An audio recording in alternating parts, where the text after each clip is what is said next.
Hey everybody! Today we're going to learn how to disable Virtualization-Based Security, or VBS, to unlock higher frame rates in your games.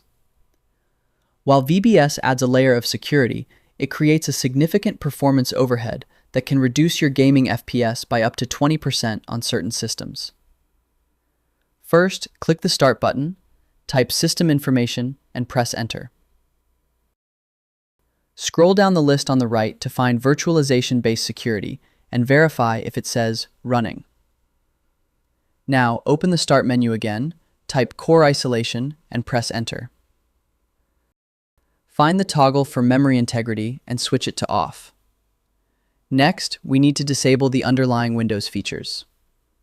Search for Turn Windows Features On or Off in the Start menu and open it. In the list that appears, find Virtual Machine Platform and Windows Hypervisor Platform. Uncheck both boxes and click OK. You must now restart your computer for these changes to take effect. After the reboot, open System Information again to confirm that Virtualization-Based Security now says Not Enabled. Forward-thinking tip: if you play games with aggressive kernel-level anti-cheats like Vanguard, keep an eye on your performance after Windows updates. Microsoft frequently pushes patches that silently re-enable these features.